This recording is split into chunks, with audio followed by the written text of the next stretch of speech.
Kota Rembang, sebuah kota kecil di Jawa Tengah yang tenang, menyimpan sebuah kisah nyata yang begitu mencekam. Di balik kesederhanaan kehidupan sehari-hari, tersembunyi sebuah rahasia gelap yang melibatkan seorang pemuda bernama Mahmudi dan majikannya yang misterius, Nyonya Sumiarti. Bagaimana mungkin seorang kulit panggul mendadak hilang nyawanya hanya karena tersedak? Dan lebih anehnya lagi, tiba-tiba kembali ke dunia setelah 7 hari meninggal. Apa sebenarnya yang terjadi pada Mahmudi di alam gaib? Dan bagaimana nasib para tumbal yang lain? Kisah ini tidak hanya membuat bulu kuduk merinding, tetapi juga menguak sisi gelap dari perjanjian dengan kekuatan tak kasat mata. Mari kita telusuri bersama misteri yang menghebohkan ini. Sebuah cerita nyata yang pernah beredar di halaman tabloid dan majalah Hidayah.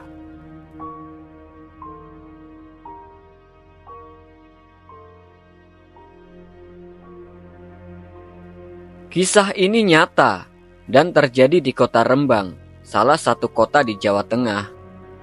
Dikisahkan ada seorang laki-laki, sebut saja Mahmudi. Ia seorang pemuda berusia sekitar 23 tahun. Kesehariannya, ia hanya sebagai kuli panggul di sebuah toko sembako di kota. Ia bekerja dari jam 7 pagi sampai petang tanpa mengenal lelah demi menghidupi dirinya. Pada tempo dulu, belum banyak orang yang kaya. Hanya beberapa saja yang terlihat mapan, termasuk Nyonya Sumiarti.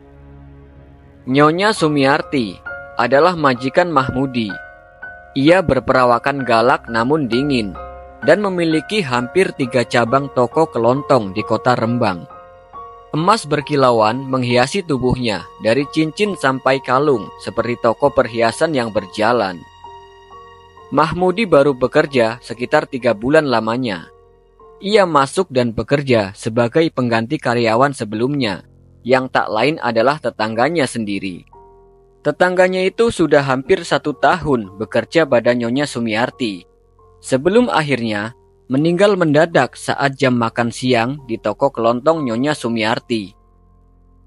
Hari-hari dijalani Mahmudi sebagaimana mestinya, sebagai karyawan kuli panggul dari pagi sampai petang, begitu seterusnya.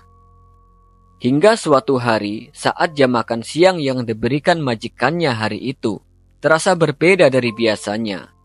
Terasa mudah untuk membuatnya tersedak. Sudah berkali-kali ia minum air yang disodorkan teman-temannya untuk mengurangi rasa tersedak. Namun, bukan malah menghilangkan, melainkan rasa tersedak makin menjadi-jadi hingga membuat panik teman-temannya. Mahmudi limbung dan pingsan. Dibawalah ia ke puskesmas terdekat untuk mendapatkan pertolongan. Namun kenyataannya berbeda. Puskesmas menyatakan Mahmudi sudah tak bernyawa. Innalillahi. Teman sekerjanya heran sekaligus masih belum bisa menerima kenyataan bahwa temannya meninggal hanya karena tersedak. Wallahu a'lam. Allah Maha Kuasa mencabut nyawa dari mana saja, ucap salah satu temannya yang nimbrung saat ikut melayat di rumah duka. Di sisi lain, Mahmudi terbangun karena ditendang oleh sosok berperawakan tinggi besar dan hitam. Ia dibentak oleh sosok yang belum pernah ia kenal sebelumnya, apalagi tahu namanya.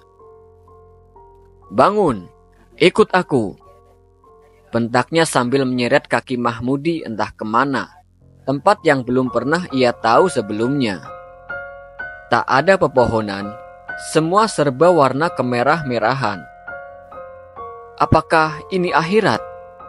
Mahmudi bertanya dalam hati. Ingin sekali ia tanyakan kepada sosok yang menyeretnya. Namun ia urungkan, sebab ia tak berani menatap mukanya yang seram dan kejam. Selama perjalanan, ia melihat beberapa orang lalu lalang dengan tampak lelah. Ada yang bekerja entah memikul sesuatu. Ada pula yang menjadi penarik kereta. Ada yang selalu mengepel lantai. Ada juga yang bertugas menjaga WC hanya untuk menjadi keset. Ada pula segerombolan manusia yang dicambuki sampai berdarah-darah. dan beberapa wanita telanjang yang tugasnya melayani nafsu para iblis. Mahmudi mendapat tugas sebagai pembersih WC jamban atau toilet yang bentuknya aneh. Belum pernah ia melihat jamban begitu besarnya. Ia bekerja dari pagi sampai malam, makan cuma 1 kali. Itu pun Mahmudi tak pernah mau memakannya, karena yang dilihatnya bukan nasi, tapi belatung. Namun, orang-orang yang ada di situ lahap saja memakannya. Ia baru sadar ternyata selama ini ia dijadikan tumbal oleh majikannya, yang tak lain adalah Nyonya Sumiarti yang sampai tega mengorbankan karyawannya demi kekayaan di dunia. 7 hari sudah ia bekerja di situ. Semua orang yang bekerja di situ diam dan membisu. Tidak ada yang mengobrol, apalagi tanya ini itu. Tadinya, ia melihat tetangganya yang dinyatakan meninggal sebelumnya. Hampir-hampir tak percaya ia melihatnya. Seseorang yang ia kenal akrab sama-sama karyawan Nyonya Sumiarti. Tetangganya itu bekerja menjadi penjaga pintu. Ingin sekali Mahmudi menyapanya. Namun apa daya, ia selalu diawasi oleh sosok besar yang siap kapan saja mencambuk tanpa ampun. Mahmudi lalu teringat bahwa ia bisa membaca ayat kursi. Itu adalah hafalan satu-satunya yang ia bisa, yang ia dapat saat mengaji waktu kecil dulu. Dibacalah ayat kursi itu. Tiba-tiba warna putih menyilaukan ruangan. Setelah itu, Mahmudi terbangun melihat sekeliling pepohonan yang rimbun. Ia sadar telah berpindah alam. Ucap puji syukur ia lantunkan kepada Allah yang telah menyelamatkan hidupnya dari cengkeraman perbudakan iblis tersebut. Kemudian Mahmudi bergegas pulang ke rumah dengan pakaian compang-camping. Tubuhnya kurus seperti keadaan orang yang terjajah kompeni. Warga desa langsung heboh ramai sekali. Banyak orang, baik tetangga maupun dari desa sebelah, berpondong-pondong mendengarkan cerita apa yang dialami Mahmudi. Banyak yang percaya, tak sedikit yang bingung. Lalu, salah seorang warga menuturkan untuk mencoba menggali makam Mahmudi yang dulu ia dikebumikan. Diikuti persetujuan kepala desa dan ustadz setempat, makam pun digali. Masya Allah, Allahu Akbar. Orang-orang bertakbir disertai tangisan.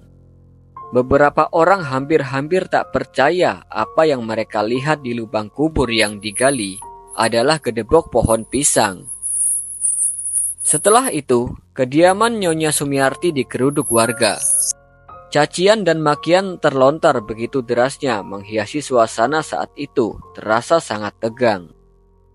Dengan pengawalan ketat kepolisian dan aparat desa setempat, wajah Nyonya Sumiarti yang biasanya terlihat sangar mendadak menjadi wajah ketakutan.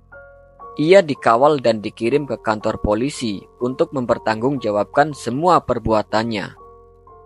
Menurut kabar yang beredar, selang 1 bulan kemudian, Nyonya Sumiarti meninggal mendadak di lapas.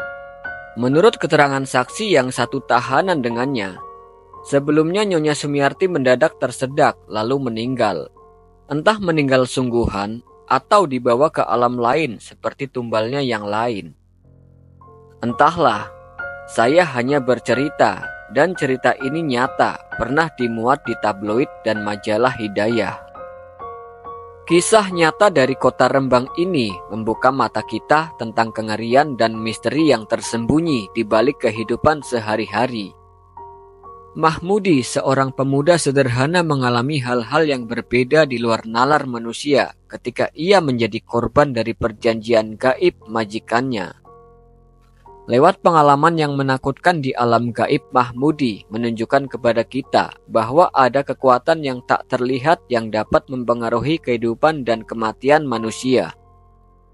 Dari kisah ini, kita belajar bahwa kekayaan dan kekuasaan yang diperoleh dengan cara-cara yang tidak benar akan membawa konsekuensi yang mengerikan. Nyonya Sumiarti yang tega menjadikan karyawannya sebagai tumbal demi kekayaan duniawi, akhirnya harus menghadapi balasan yang setimpal. Kisah Mahmudi menjadi pengingat bagi kita semua untuk selalu berjalan di jalan yang benar dan berhati-hati terhadap godaan yang dapat menjerumuskan kita. Semoga cerita ini memberikan hikmah dan peringatan bagi kita semua bahwa apapun yang kita lakukan di dunia ini pada akhirnya akan ada balasan yang setimpal. Semoga kita selalu dalam lindungan dan bimbingannya, dijauhkan dari segala bentuk kejahatan dan fitnah.